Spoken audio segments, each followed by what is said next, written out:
This is Comic Geek Speak, episode 51.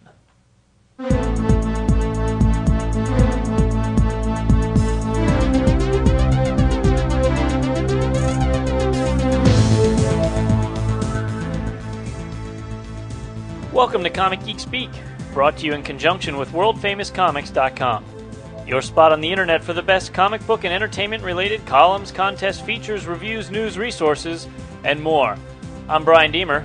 I'm Jamie D. I'm Peter Rios. We are sexy bitches, yeah! And welcome to the show. What do you, Peter, you're making a funny face. What's that? Here comes the lawnmower outside. Yeah, Sorry. I didn't mean to bring attention to it. It figures. You know, the grass is getting... And today, my lawnmower kid decides to cut the grass. It's like... Oh, so it's even your grass that Well, he's got. I don't know. He does both neighbors, so if okay. he's doing theirs, he's probably going to do ours, too. It's like, that figures, doesn't it? Yeah, well. Cracky. I was just amazed at the amount of elbow room I have today. I know. Well, I mean, other people said they were going to come, and then they're not here, and I don't know what the story is. But maybe they'll show up halfway through. I don't know. And the dogs will be barking. That'll be a telltale sign. Oh, wait a minute. As I speak, my cell phone is ringing. It's Kevin. I'm going to... Kevin. Ryan, What's up, man? how you doing? Don't swear, you're on the air. Yeah, you're recorded right now. Oh, am I? Yes, you're making a guest appearance. Are you going to be here or what? Yes, I'll do my best to make it over there in the next half hour or so. There's some personal family matters that are going on right now. So. Okay, well, we'll be here. Just let yourself in and try to sneak as quietly as you can into the studio. Okay. All right, man. All right, we'll see you later. All right, bye-bye. All right. That's too Wow. funny. Well, It's going to be a phone call and a live appearance by Kevin. Yeah, Blair. you'll see. Yes. See how long it takes him to get here from his house. yeah, what is often, he says it's a half an hour. Yeah, He'll be here in an let's say hour or so. Kevin time, it could be an hour. Too bad this isn't live. We could all right, everybody start sending bets now. That's right. Send emails now, guessing how long it's going to take. When will Closest he one get wins. into the studio? Okay, well, for the show tonight, our main, the exciting news is we are about to pick up the phone and call Mr. Mike Norton, who is the artist on Gravity and the art director for Devil's Due Publishing. So bear with me here as I place the call. Little dialing music. And let's see if we can get him on the line.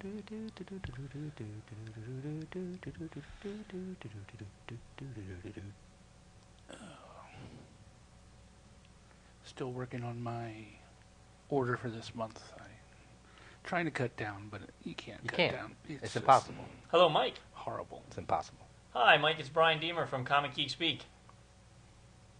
Good. How are you? That's his full Yes, name. I can. And hang on a second. I'm going to put you on speakerphone here so that everyone in the room can hear you. All right. Can you hear us?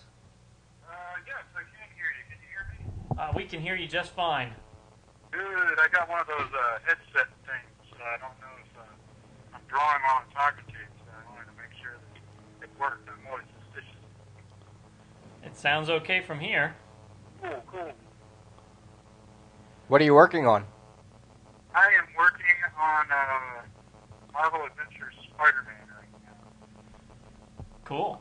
What? Trying to get the eyes right on Spider-Man. That's always a tricky thing. All right. Well, welcome to the show. We are very excited to have you with us. Oh, thanks. I'm excited to be here. And the first question that we always ask everyone is, how did you first get into comic books? Actually, it's kind of how I learned how to read in the first place, actually. I mean, my dad used to bring them home. I think the first one I got I can't remember the issue number, but it was a Ross Andrew drawn Spider-Man issue. I can't remember. It was something from the 70s, obviously, but I don't remember what issue it was. It was him and the Kingpin, I remember, but I would always, before I could even read, I was drawing a little, trying to copy the panels out of it. My brother would always draw little eyeballs in his Spider-Man eyes. I always get in fights with him over that. And how old were you when you got that? Oh, geez, I can't even remember. I was born in '73, so it was probably mid to late '70s that I was getting into that. Yeah. So you've been reading comics for a long time, as a bottom line, then. Yeah, pretty much as long as I can remember.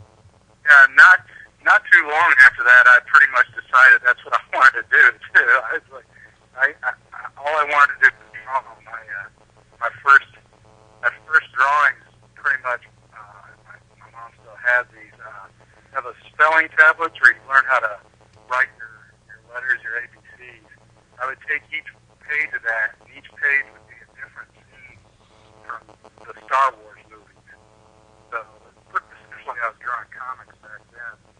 So, I was working on my storytelling at a young age. Cool. That's great. Hey, Mike. I tried this with a different cell phone, and it's causing all kinds of feedback on our thing. So can I call you back in 10 seconds with my regular cell phone? Definitely, sure. All right. Thank you. Sorry for the Technology. technical difficulties. We got this new cell phone that has a louder speakerphone. I thought, oh, that'll be great. It'll be nice and voluminous, and now it's causing all that dang noise. What a pain. All right. Well, I guess you should go with what you know. Stick with the old reliable. It's cool. Mike. Oh, it's ringing. Still ringing.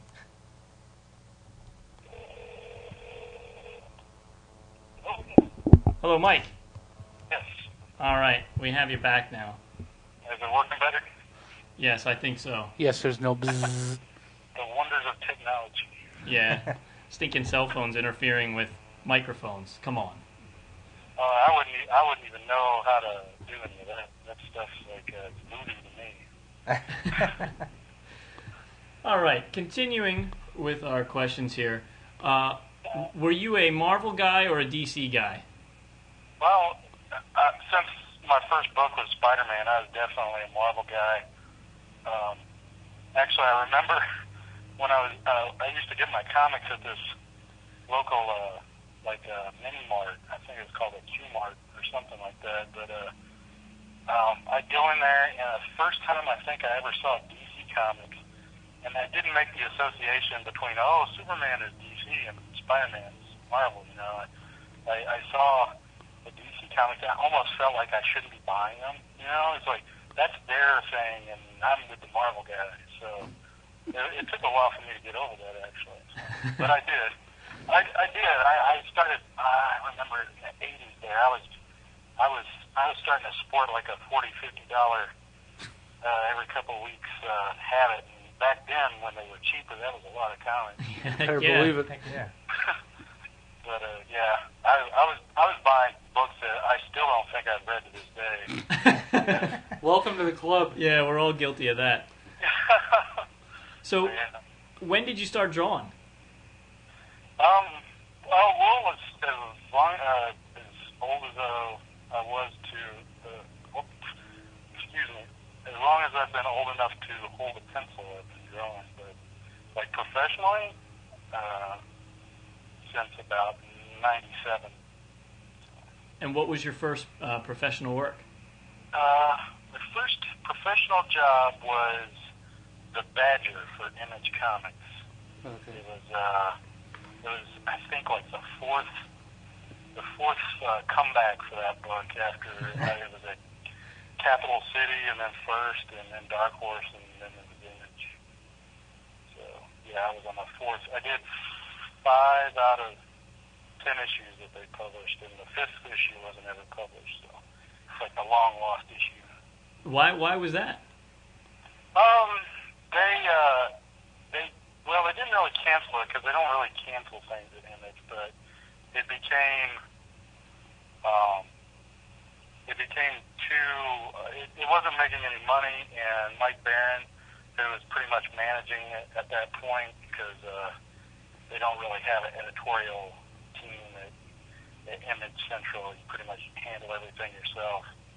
He just didn't want to do it if it wasn't going to make any more money, so he we just ended it. It was okay by me. By that time, I was doing other stuff, but it was I had loved that book from when I was a kid. So it was really cool to be drawing it. So it's kind of sad. When you say you were doing other stuff, I mean, to gloss over it with two words, other stuff, that's putting to shame what you actually do. I mean, you have down web designer, art director, production designer, art coordinator, BFA in graphic design. I mean, your resume is incredible. Well, I mean, I was my family when I went to them, and after years and years of them seeing me, say, yeah, I'm going to draw comics when I grow up. When I got to be an adult, and I came to them and it was college time, they go, oh, you were serious about that, huh? And they said, well, how about going into college for graphic design instead of going to this art school that I wanted to go to? And so I went into graphic design, and I got work doing stuff that I thought, I wouldn't have to worry about making money yet. So I ended up in advertising and all kinds of other stuff, and eventually did advertising for a comic book company, so I was getting closer there. So, What was your final big break? How did you get your stuff to where it had to be? Excuse me? What was your final big break? I mean, how did you get your stuff to the publisher and they said, yeah, this is your book? Well, the way that I got my first job, I had been submitting for years. I sent stuff to Marvel and DC, and I look back at that stuff, and it was pretty bad. I had no business sending that to anybody. But I would. I have this thing about every once in a while I'll send out emails to like writers or artists that this is when email was getting popular, and I would send emails off to people that I'd find their emails and say, oh yeah, you guys are really cool. And I did that with Mike Barron, and he said, well, you draw, you should send me some stuff sometime. And I said, well, that's cool. So I'd send him stuff, and over a course of a couple of years, he pretty much became like my art critique guy, and he'd say, well, this is what you're doing wrong, and I'd send him messages like when I get like a rejection letter from Marvel or DC, and he's like, that guy doesn't know what he's talking about, that kind of stuff. And so he was actually the guy that gave me my first job. I mean, it was him alone. So, I mean, I got to give him credit for that. And after that, I just continued doing that. I never really went through any editors until recently when I started working for Marvel and DC. So I pretty much just try and make friends with a writer and see if they'll get famous someday. I assume that worked with Sean McKeever? Yeah, pretty much. He and I got met a long time ago, and I mean, when we were working on Waiting Place, and he had already started the planting the seeds of what he was going to do after that, and it's been pretty fun over the years watching him get one job after the other, and I'm kind of proud of him for that. It's really cool to see a friend of yours do pretty well, and then he mentioned my name for the Gravity Project, and the rest is history. Yeah. Before we actually get to Gravity, I actually want to ask about The Waiting Place, because I saw, I believe, I guess they're in trades, or 2 issues or something like that while I was researching for this interview, and I just wondered if you could just quick talk about that, because it actually looks pretty interesting. Yeah, I mean, that book was, at the time, I'd never really seen a book like that before. I had no real concept of slice of life as a comic book, I had heard of Strangers in Paradise, but I hadn't read it before that. And so I picked it up, and I read it, and I was really surprised by it, because it was just like watching a TV show. It was like watching well, I got compared to this show a lot, but it was a lot like, watching a Dawson's Creek or something like that. And so I met Sean at a convention, and I told him that. I was like, what, this is a pretty good book. He said, thanks. And after that, I figured, I'd never see that guy again. And then I saw on his website that he was looking for a new artist for the next volume. The first series went 12 issues. No, it went 6 issues, sorry. And he wanted to continue it, and I said, well, I can draw that. I'd love to draw that. And eventually I got to. It's really, at the time, my favorite thing still to this day is just drawing people and the way that they react to each other, simple expressions and stuff like that. And that book was just so great for that. I stayed on that book for like 2.5 years, so it was a fun experience. And plus, I got to know Sean, who's like one of my best friends right now. So it was pretty cool. Awesome. Great. Well, so let's move to present day, and I guess probably the highest profile book that you're on right now is Gravity. And I guess issue 3, did that just come out, or? Yeah, that came out the week after Wizard World, so that was beginning of this month, I believe. So that's the most recent issue that's out. Yeah. And so tell us a little bit about Gravity. I got to tell you, I don't know. I guess it was 2 months ago or more than that. It was a long time ago when I guess Gravity #1 was first solicited. One of our very early shows, Peter and I were browsing through previews, and I said, "Hey, this book looks cool."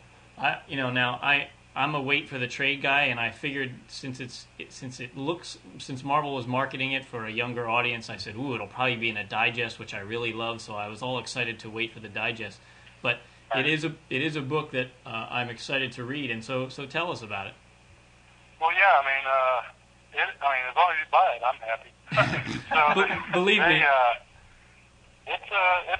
it's a book that I'm probably the most proud of right now. I got to work with Sean again, which is always cool, and we pretty much designed this character who took a lot of that, interpersonal relationship stuff that we liked about The Waiting Place, and then got to mix up all that great stuff that I remember from reading those, Ross Andrew drawn Spider-Man comics when I was a kid.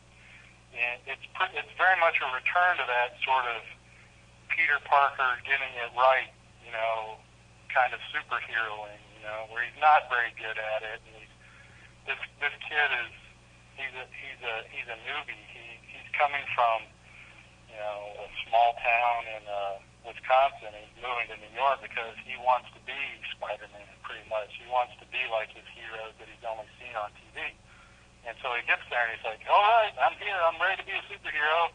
And then he gets his butt handed to him, several times over. So it's definitely a learning kind of comic, but it's just really fun and at times really cool and kind of sad in a lot of ways. So I'm really happy to be on the project. I hope more people pick it up and that there'll be more of it in the future.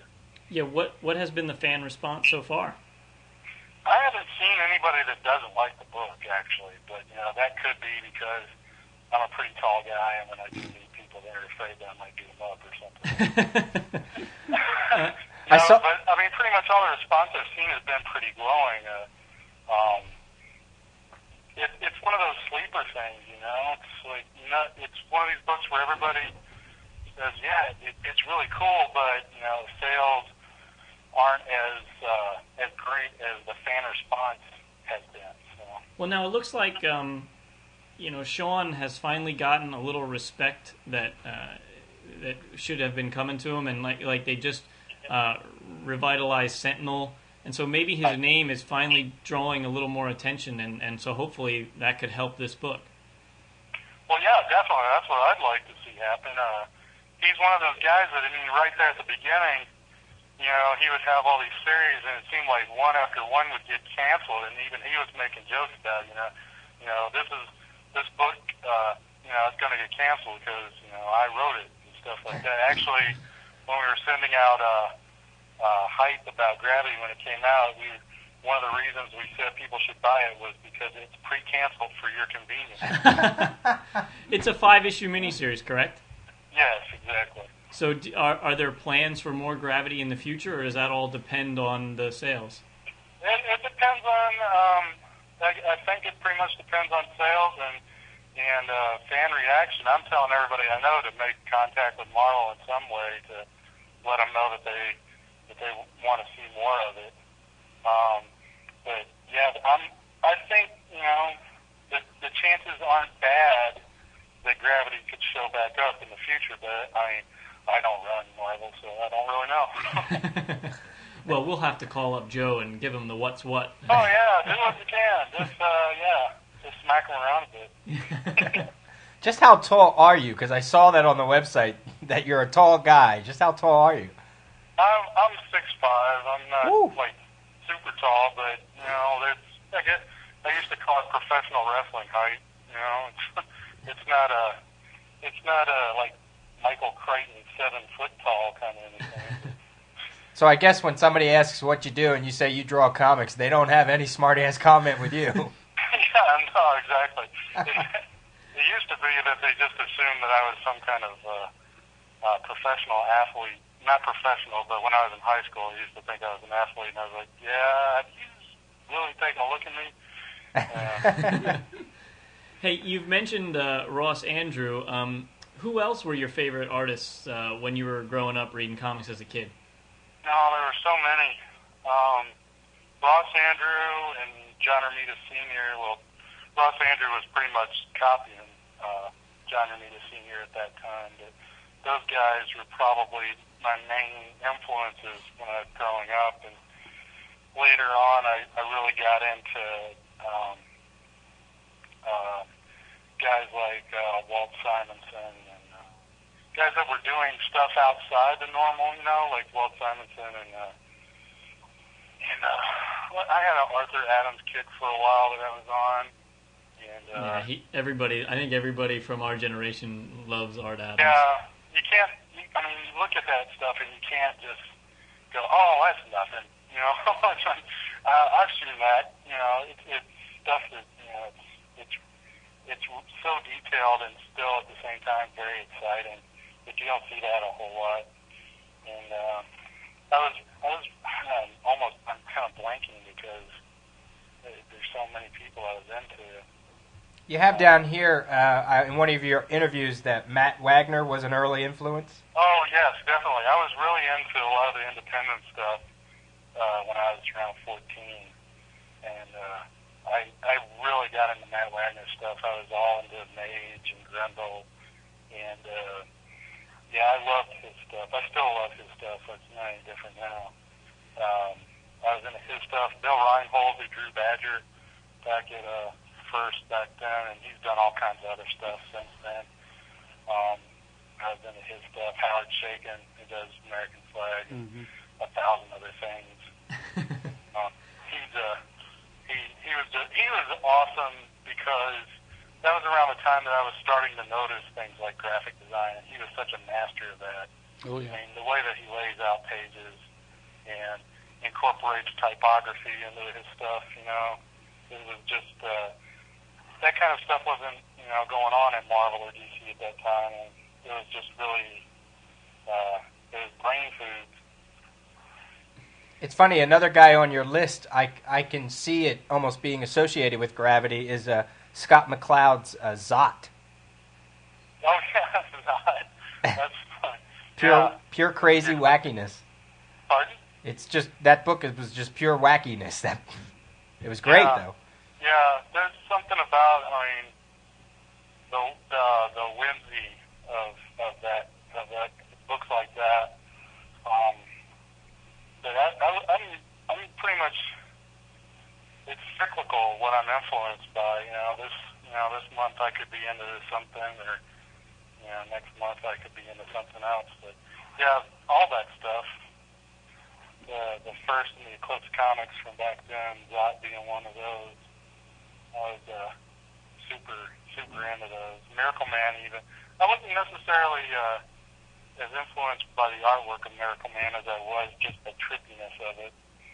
You know, because I think anybody would agree that 14-year-old kids reading Miracle Man probably aren't going to get it the first reading. Right. That's true. It's something that I sit down and I'll look at the books that I bought when I was 14. And I'm looking at them like, I didn't get that. I know I couldn't have gotten that. That's crazy. So what artists do you like that are drawing currently? I really like Jim Chung, who's doing new Young Avengers. Yeah. I really love his stuff.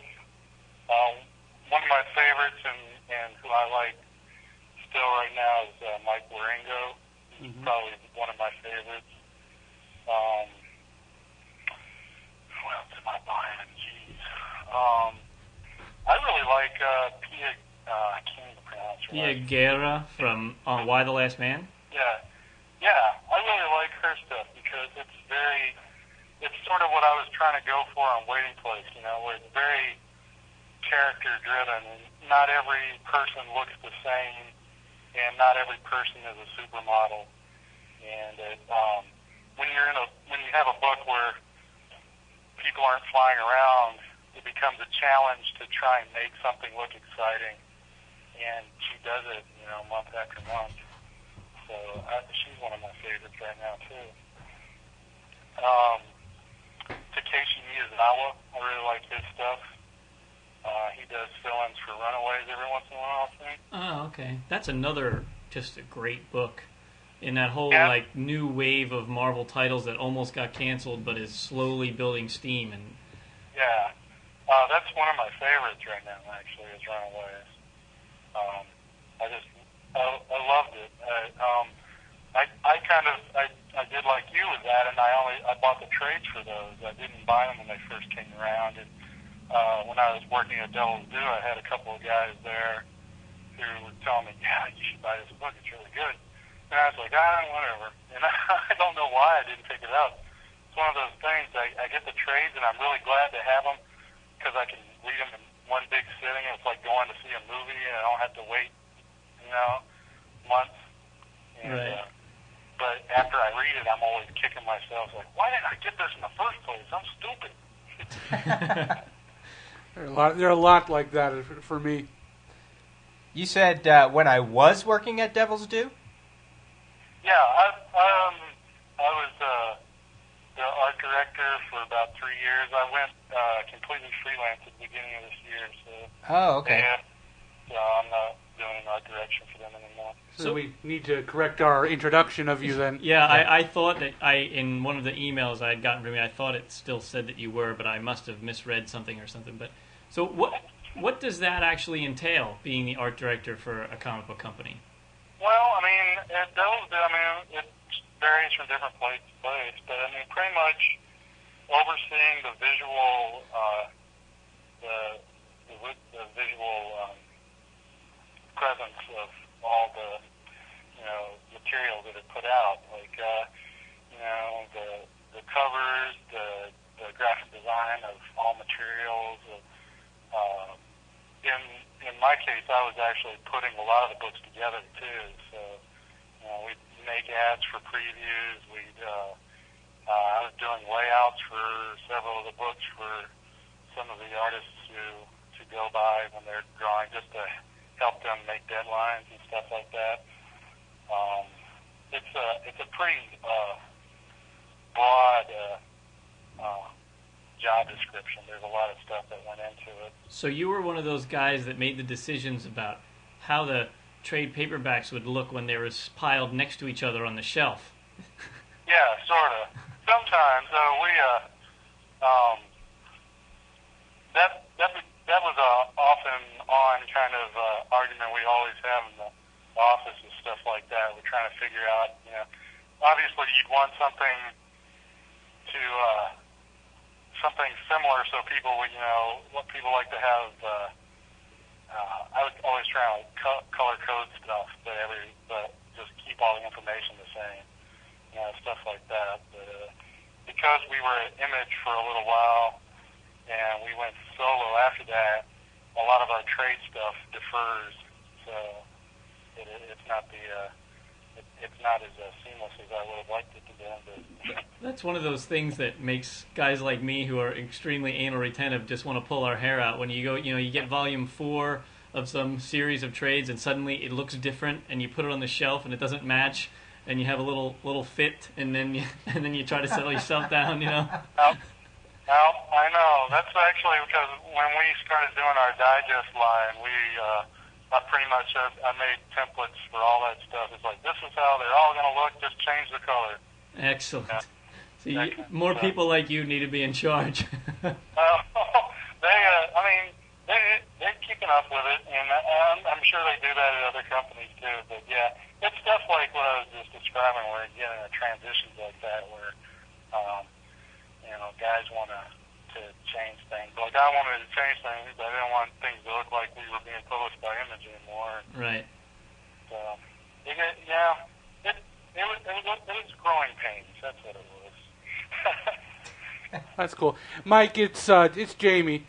When you posted on our website about books that were in need of people to read, and you said you read Gravity. I told you that I would, since you listen to us, I'd go out and I'd pick up Gravity, and I picked up number 1 last week at the shop we go to, and I read it, and I was going to talk about it on one of these shows. I didn't know you were going to do an interview with you, but I did enjoy it.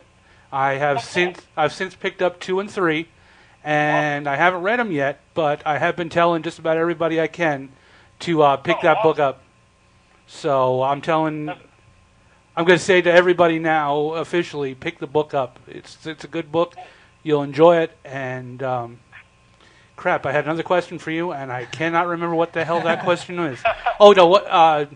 You said you're working on Marvel Adventures right now. Is there anything else coming out that hasn't been solicited yet that you can talk about that you're working on? That hasn't been solicited? No. Marvel Adventures I'll be doing 4 issues of, also with Sean writing those.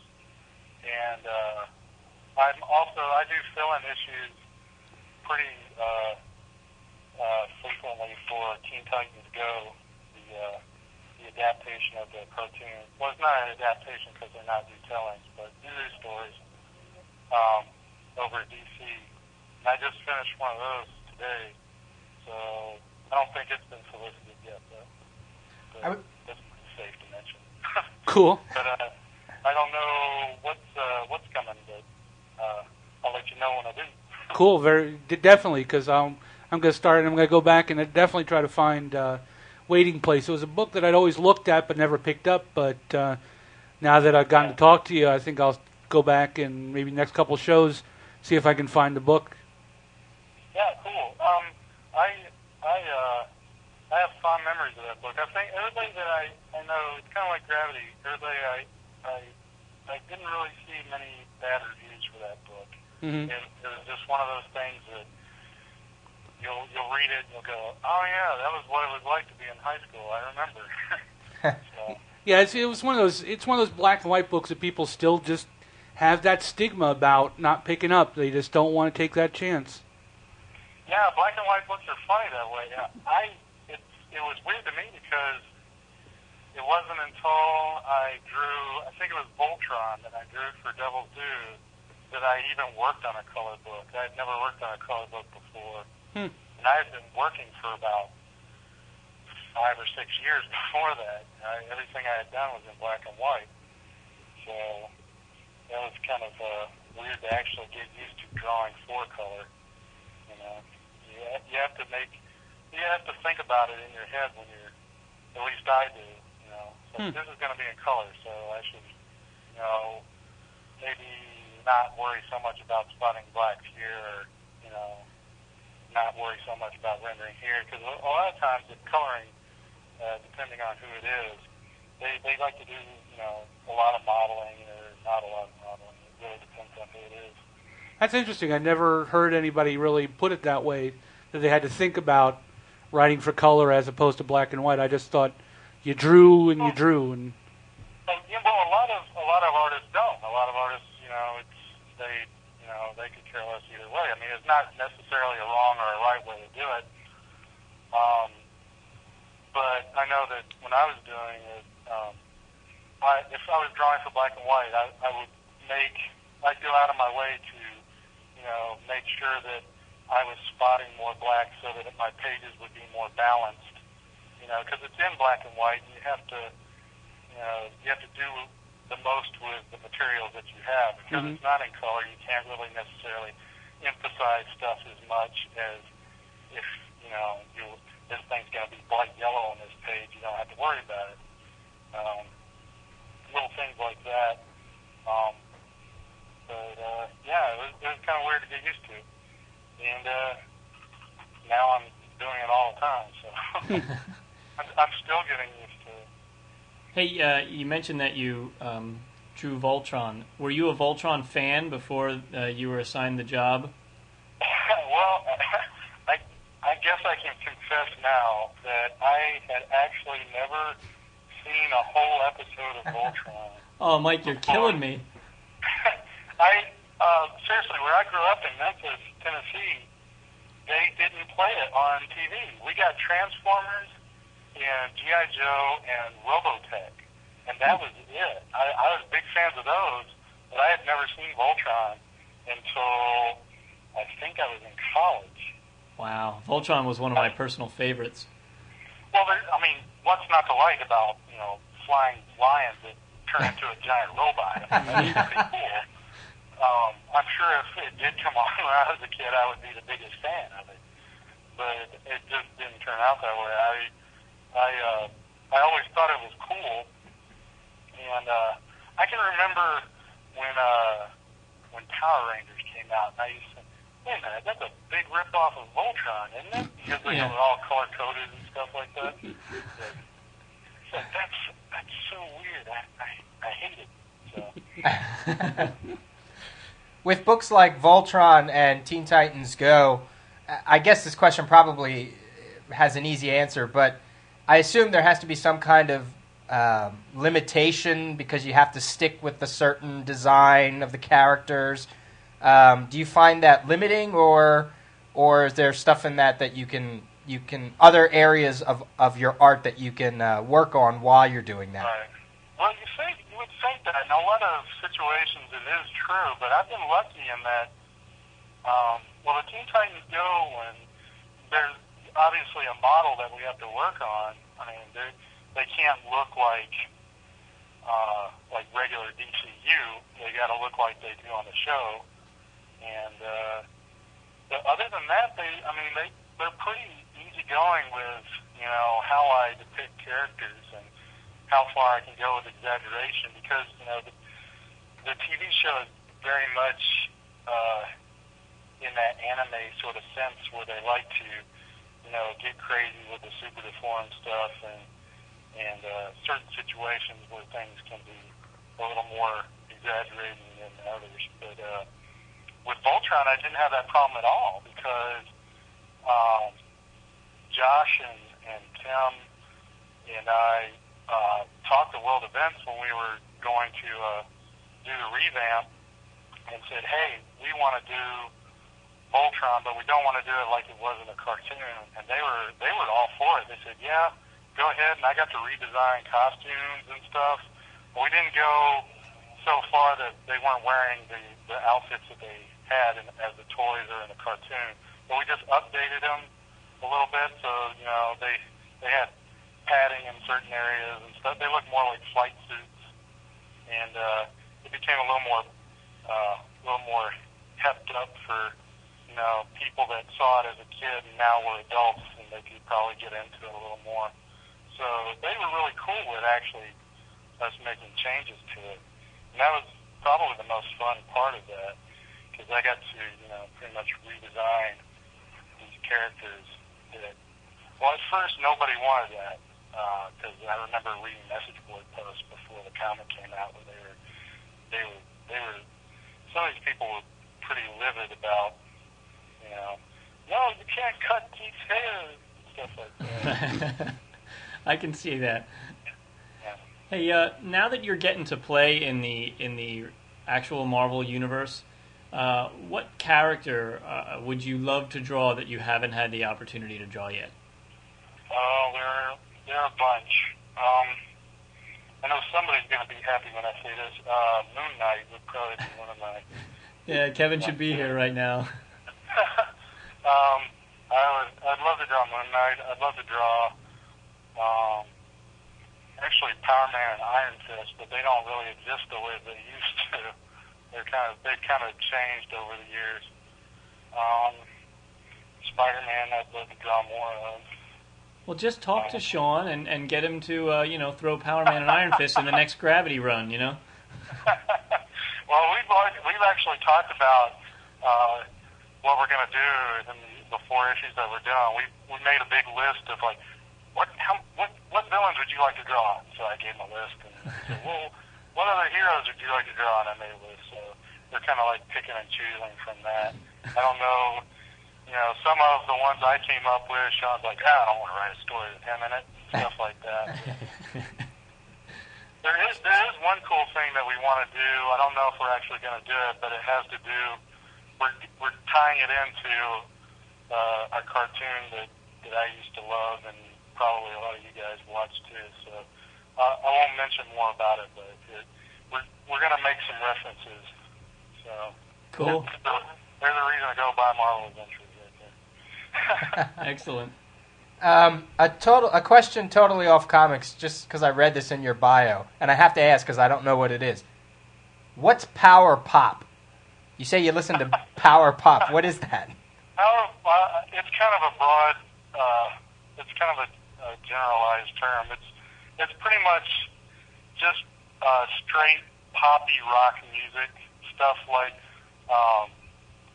Things that you can just go la la la la la to, while you're rocking out. It's not, you say power pop and people automatically think it's like Britney Spears or something like that. But no, it's more like things like the Killers are pretty good. I think I would call them power pop. They're very much things from a lot of stuff in the '80s. That songs that were 3 minutes long and very catchy, but had a lot of guitar in them and stuff like that. Yeah.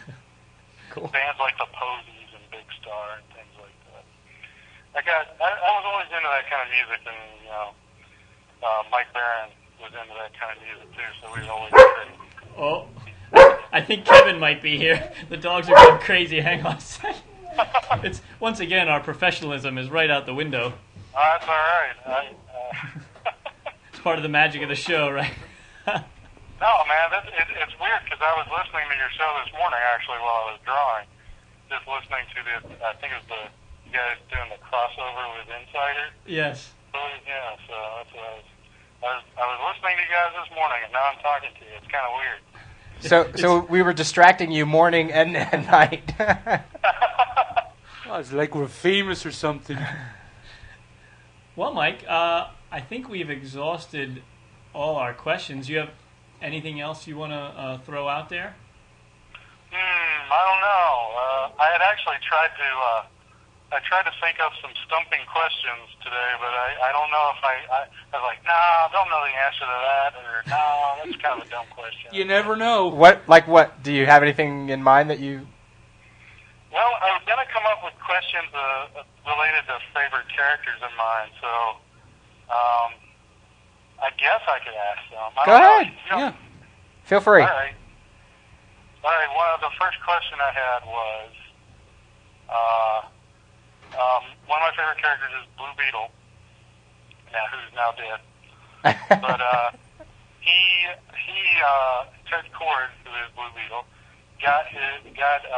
became Blue Beetle because of a professor of his, and the question was two parts, and the question was who was his professor and what was the university that he taught at. Ooh, the professor is Dan Garrett. Yes. The university, though, I don't know. It's Northwestern. Ah, Chicago. cool. Yeah.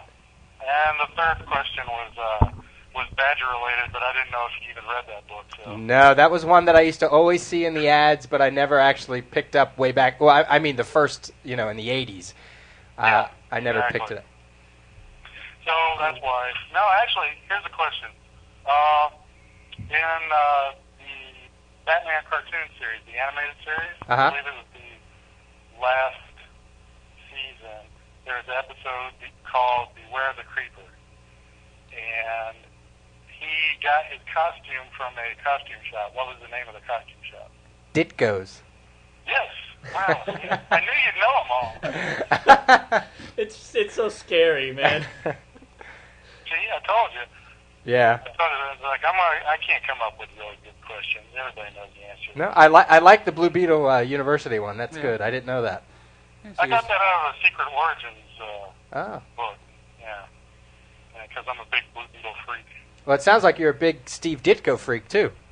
Yeah, I love Steve Ditko. I love all the characters that he created, and just the way that he would, the choreography he did for fights, and these weird, strange poses that he would put people in, and just the trippiness of his comics. I was really into it. It took me a while because as a kid you look at that stuff and you're like, oh, this guy can't draw. But, as you get older you start to appreciate. So. It's funny how when Todd McFarlane started to do Spider-Man and he was putting him in all weird poses and it seemed like it was a new thing, and yet you look at some of that earlier Steve Ditko stuff and that wasn't so new, putting him in some weird poses. Yeah, it's like weird. I remember there's several panels from back in the Ditko days where Spider-Man just looks like he's skydiving. He's just got his arms flailing out. And, like, he doesn't look very, graceful at all. Like somebody dropping out of the sky. You can certainly see how all of this is influencing your work and the kind of characters you're attracted to and the stories. Yeah, I mean, I don't think I could hide it if I wanted to. Yeah. It's just, and it's weird too because I don't even really think about it now. There's so many other artists and books that I'm into right now but every time I draw, it comes out like that. So it's something to be said for being influenced at an early age. Great. All right. Do you want to just give a shout out to your website? Yeah, it's www.ihatemike.com. Easy to remember. Now, what's the story behind that? MikeNorton.com was taken. And I needed something that people would remember. Well, that'll do it, because I remembered it. Exactly. So, and for it always makes people laugh. So I say, hey, ihatemike.com. And for anybody listening, you can preview at least 2 or 3 pages of things that's coming up with Mike's work. So it's a really informative site. Oh, thanks. Thank you. Well, thanks so much for doing the interview, and we're really glad to have you on the show. Well, thanks, man. I really appreciate it. And like I said, I'm a fan. I like to listen. So I'll be listening from now on, too. Yeah, and just keep us posted on the board and what you're doing and all that kind of stuff so we can follow you. Oh, sure thing. I'll go there as often as I can. Okay. Great. Well, all right. Thanks very much, and have a good night. All right, you guys too. Bye-bye. All right, cool. Well, that was a fun interview. Yeah. Sorry, I missed the most of it. I walked in at the Hi, tail Kevin. end of it. Hi. Yeah, Kevin's here. Say hello. We all knew you were arriving by the dogs barking. So And I tried to sneak in. You totally missed out. Like Jamie said, he was his favorite, one of the characters he wants to work on. Moon Knight. Moon Knight. Mike Norton. I should have asked him. I didn't think about it. What color is Moon Knight's costume? I didn't think to ask him. Well, The never-ending debate. That's I'll right. let him have a little release. Well, in black He and could white, always- it's black and white. Yeah, Yeah. always. Wow. It's the other way. But I would love a Michael Norton sketch of Moon Knight, a picture of Moon Knight. He could put it on my Yahoo group if he would so desire. Are you shilling him out? Are you trying to pimp him? Oh yeah, I'll pimp it out. Yeah.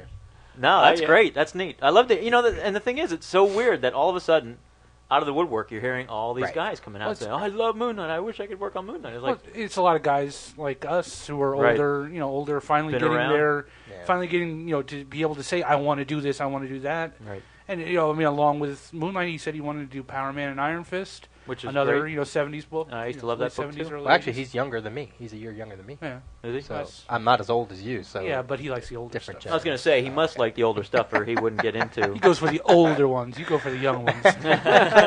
well, But that's cool, though. I definitely look forward to listening to the interview. He's been really cool on the board, and I look forward to talking to him. Yeah, But it was a lot of unfortunately, fun. I missed him, but great to hear another great guy in the Moon Knight. Yeah, so I'm cool with Yeah. that. So I'll keep in touch with Mike on the board. And Personally, I mean, I still am very excited to read Gravity. I am too. And even before he ever emailed us, Yeah, I it was remember a you book. saying I'm it. just waiting for that digest because I'm going to be all over it because I can't wait. And I'll be honest, I was just the opposite. I was like, another crappy book that Marvel's sticking out there.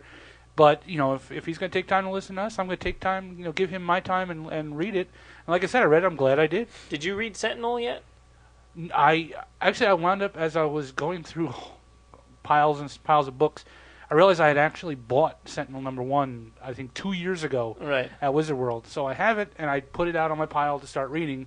And then if I like it, then I'll go get the digest. Yeah. Yeah, because I mean that was the first thing that I remember reading from Sean McKeever. I might have read something else he wrote, but I didn't. The name didn't. that was mean my anything. first thing that I read from him, too. I was looking forward to reading Sentinel. I thought that was kind of Yeah, interesting and then concept. I read it and I was like, wow, that's so good, and I'm so glad that they're bringing it back. Now, I mean, when... Oh, go ahead, I'm sorry. No, go ahead.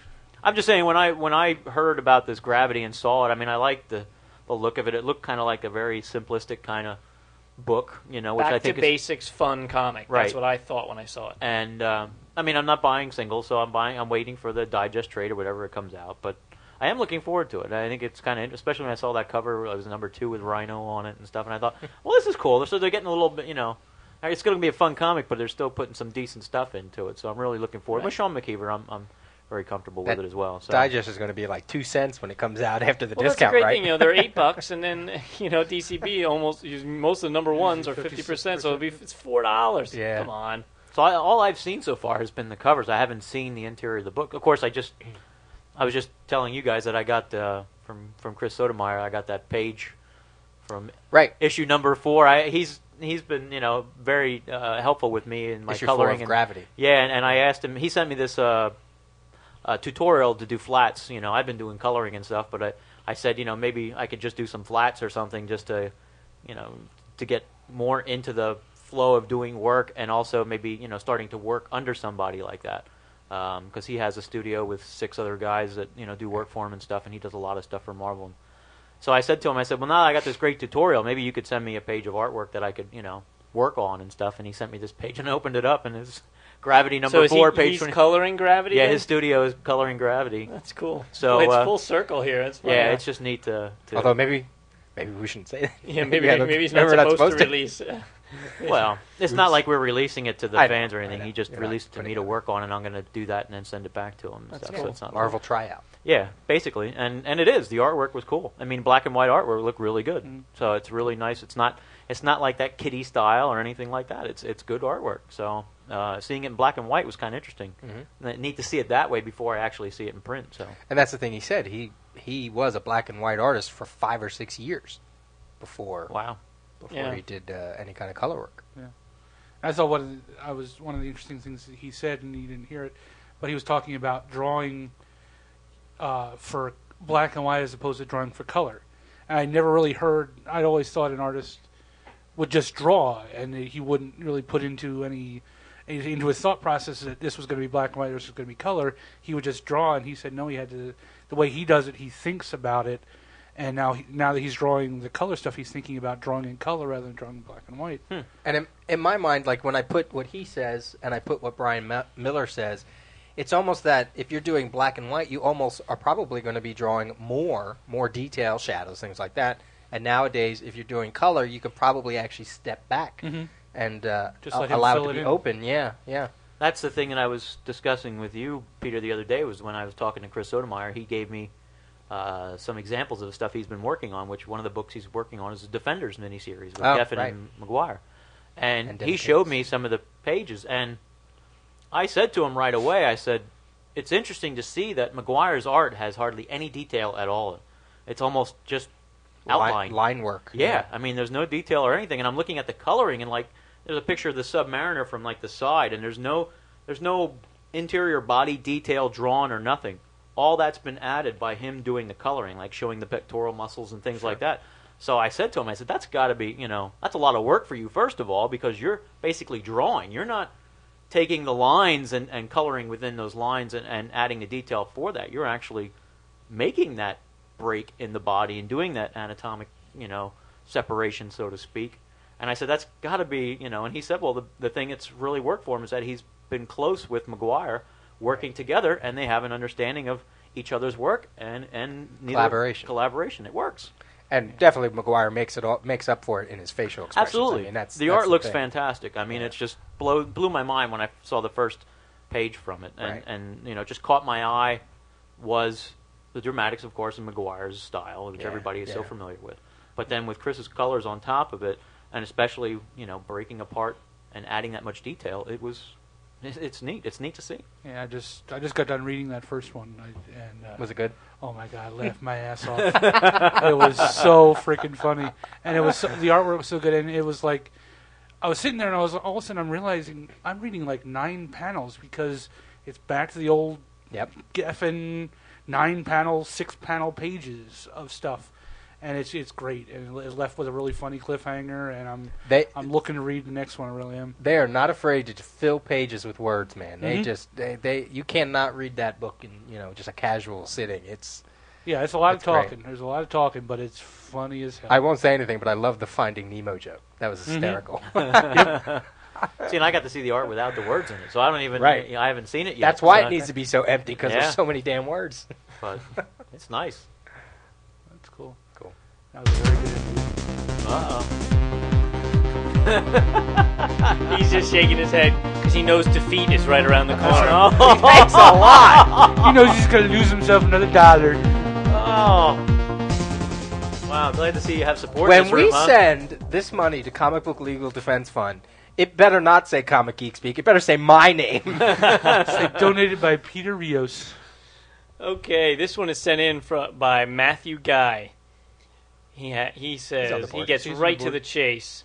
He said all 3 DC questions. Here we go. Okay, so I got you have a chance. Right in your wheelhouse. Come on. What issue starts the Detective Comics run of Batman with Green Arrow listed in every issue?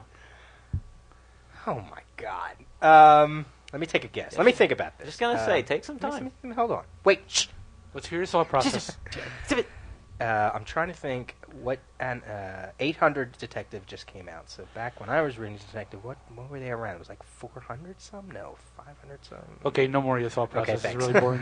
I'm gonna say 543.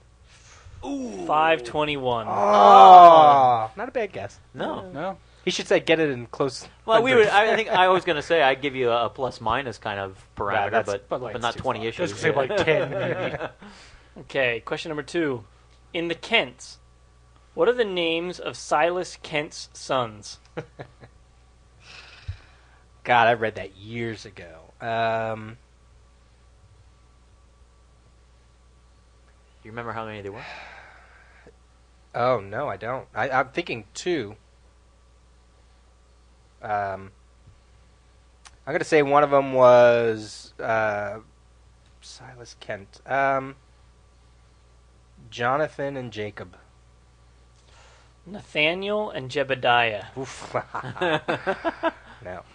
Were they Amish and Jebediah? No. Cheeky. Question number 3. Oh boy. In Green Lantern's 1990 series first issue, who is the first person Hal Jordan works for? Who is the first person Hal Jordan works for? In Oh, what context? I mean, Oh, well, that's that first issue where he's like wandering the road and yeah. he picks up a bunch of small odd jobs, things kind of thing. Are they looking for a specific name? They have a They name. have a specific name. Yeah. Right now, at home, Matthew is going, come on, come on. Miss it. Miss it. Choke! See, I'm wondering if it's like an established DC person or if it's just some random guy that you never see after 3 or 4 issues. Noonan. Ted Cord. Damn Damn it! Rose Lewis. I don't even know who that is. It probably was just one of those things that he probably went to work at a little restaurant or something.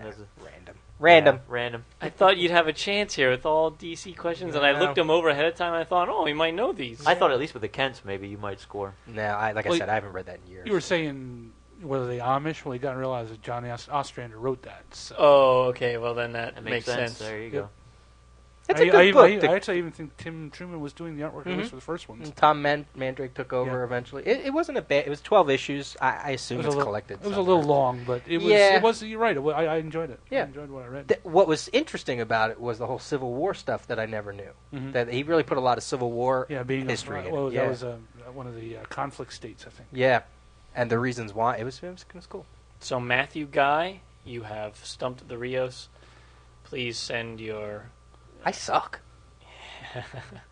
Please send your snail mail address to us at comicgeekspeak@gmail.com so we can get something out to you. Oh, dude, you suck.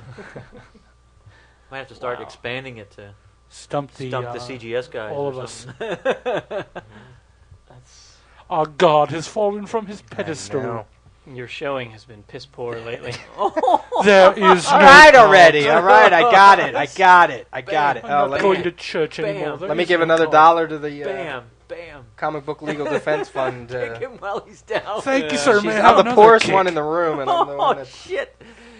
Thank you, sir. A box can't hold much more. I know. I'm going to start doing every other Stump the Rios. Hey, we have time for a quick listener email. This one's from Juan Navarro in Florida. He says, love the show, love it. Really digging what you guys have to say about various books and authors, and I have to say, both Marvel and DC should slip you guys free books here and there, because thanks to you, I've picked up various books, Young Avengers for one, and graphic novels, Daredevil Visionaries. We agree. From your lips to God's ears. Thank you very much. Pass that along to both publishers, please. I was always meaning to read these books, but your podcast pushed me over the edge, and I haven't looked back. One thing I would like to know, how do you feel about webcomics? Do any of you read them? Do you have a favorite? Well, we all have the same favorite now. That's right. And that's Year One by Mike Parkinson in Australia. Year1.spiderspawn.com. Yep. From down under. But the rest of, as far as webcomics as a whole, I don't read any others than Year One. I'm not opposed to the idea. It's just that I haven't made a point to go look for them or to listen to what's good. There is a whole podcast out there that just covers webcomics. What the hell's the name? Digital strips? Yeah, digital strips. And those guys are pretty good. They're very entertaining. And all they do is talk about webcomics. Yeah. And I've listened to some of their episodes, and I just never clicked on anything that they talked about. I just kind of listened to them, what they're talking about, and go, that sounds nice. I've just never had the time. It's, to me, a matter of time when I'm on the web. I'm looking at other stuff, and I just don't have time to go look. There is one that I did read. If you stop looking at porn, well, yeah, I was going to say, well, you can only type with one hand. With the Schniznip the Pim Pam going, and you can't be reading comics and doing that at the same time. I did read one for a little while called Mega Tokyo, and it's at megatokyo.com. And in fact, Dark Horse has collected. There are now 3 digests of reprints of what's on. But you can read everything online for free if you want. And that's pretty funny. If you're into video games, then you should read that, megatokyo.com. I did like that, but I haven't gone back for a while because I forget, and it's not like on my priority list. I don't know. Myself, I haven't made it a point or had any motivation to read any. I mean, I think of web comics. I think like Mike's is a comic strip, so I like that. But I mean, to read a whole comic. Well, there aren't many of those, and I don't. And the term web comic has become something completely different from. Most of them are comic strips. So that's what they are. They release They're so about much 4 each time. Panels, 4 panels, done very much like Mike's, and then each one is a little bit of a. It's kind of amazing because they managed to tell a story in 4 panels, and then like in the case of Mega Tokyo, the whole thing is one giant story, but each 4-page thing is a mini story unto itself, and you don't really have to have read any of the other ones to get the entertainment out of it. So it's pretty impressive that they can do it, and some of them do it every day or every 3 days or whatever, and there's a lot of thought that goes into that, and so I do admire it, but I think almost what I'd like to see is I'd rather see an actual comic book page, one a week or one a day or whatever, get put up there, and I have to go each day to read one more page of a comic. Like, that's kind of what I'm waiting for. It's for more of that. I can't say. So it's out there. It's just it's like you said. It's in the early stages, and it is also time. Yeah. It's when you have so many links that you like to go to. Well, and most of them I go to at work, so I can't really be pulling up the comic strips at work. Reading all the time. I can read Newsarama because I can just kind of but actual comic strips is harder to get. We've away had with. a few people send their favorites, so if anybody out there, if you have favorites, let me finish reading this guy's email. In his next paragraph, he says, "And yes, I am a webcomics creator, eking out an existence. My book Vigil is on graphicsmash.com, and I make it every 2 weeks. If any of you want a complimentary subscription, just throw me an email." Oh, hell yeah! But he'd love to hear what we think. So we would definitely check that out, Juan. That's cool. I'd be interested because, like I said, I haven't really read any. So I'd be interested to try it and see what it is. And that's the thing. Like they want to not to interrupt. Sorry, Jamie. Like they want to make they want to try to turn some kind of profit. So some either you have to subscribe to. Like I guess I'm assuming that's what he's saying. Others are free. Others do it with the idea that they're going to put out a book later. So it's kind of hard because you check one out and it's one thing, you check another out and you can't get to it unless you sign up or whatever. And so it's like with the Mega Tokyo thing, I read like the first 60 comics because there are several hundred or whatever. Jeez. And I went, wow, I'm really digging this. And then I found out it was printed by Dark Horse, and I went, I think I'd rather just buy the book and read them than clicking next, clicking next, coming back every day, waiting for one at a time. It's the whole waiting for trade thing. It was good enough that I would someday, if I ever get so caught up on my trade paperbacks, I'll buy the Mega Tokyo trades. I will. Cool. And he has one last comment. He says, "By the way, John Byrne's current run on Demon sucks. Why?" Because he doesn't rhyme. Which was not an original Kirby thing, though. Nope. No, I know. Yeah. But that was something that was added to the character that was neat, unique, unique, and it was done well in his other series. I enjoyed that. And I should say, in Kirby's run, he did sometimes when he was doing spells, he did rhyme, but it wasn't. Yeah. So Jamie, you think it doesn't suck? I disagree. I'm enjoying it actually. I haven't read it yet, so I'm waiting for the trade, of course. But I'd be interested. Of course, now I heard it just got canceled. So no, Doom Patrol got canceled. No, that got canceled too. Blood of the Demon too? Yep. Already? Yeah, both of them are going to 18 issues, and that's it. Oh, well. What the hell is John Byrne going to do now? Because he said it in an interview. There was an interview I read, and they talked about. They were talking about Breach. The other one was Doom Patrol and Breach. This was with Byrne specifically, and they said that when he had made that comment about when the editorial teams shift on the books, that of course that he would be off of Superman in Action Comics, and then also that Doom Patrol is ending with issue 18, I believe, and then they said they just said the same things happening with Demon as well. So. Oh well. Breaking news. Bye-bye. Put him back on Fantastic Four. So that's what somebody said then. What the hell is he going to be working on? But they said with Byrne the way he is he's going to come out with more stuff. He's going to come out with different projects and want to do other things, and they'll fall down and really quickly, and he'll start other stuff. I mean, I don't know. I don't know what it is with Byrne. I mean, his stuff is just not prolonged anymore. I mean, for years and years now, everything he's tried to start up has fallen short.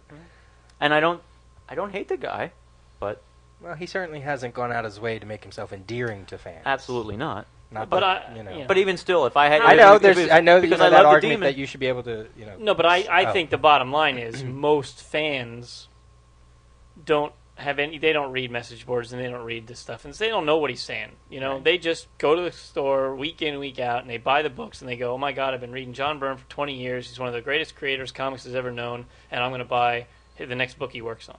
I mean, we know that the people who are active on the internet truly are the minority. Right. I mean, you go to 10 different message boards, you can see the same people posting on all 10 message boards. So there's really, a couple thousand fans who are posting on message boards. No one else has any idea what's going on. So. Right. And for me, even knowing the things that he's posted and the comments he's made and the things that he's done, doesn't matter to me. I mean, if he puts out a good Demon book, I'll read it because I like the Demon, so I'd be interested in reading it. So that's not going to deter me from not buying or want to read that book. But like Doom Patrol, I really don't have a big interest in Doom Patrol, so I really have no interest in supporting the book. I read the first story arc, and it wasn't bad. I mean, I had never read Doom Patrol ever before in my life, so I had no idea. I just went, hey, John Byrne's doing a new book. I'm going to check it out. It was cool, but again, I had to cut back, so I went, well, I don't have any emotional invested interest in Doom Patrol, so I said, I'll axe Doom Patrol. I mean, it's just one of those things. I mean, I thought his art has been some of the best it's been for a little while. Definitely on Blood and the Demon and the Action Comics.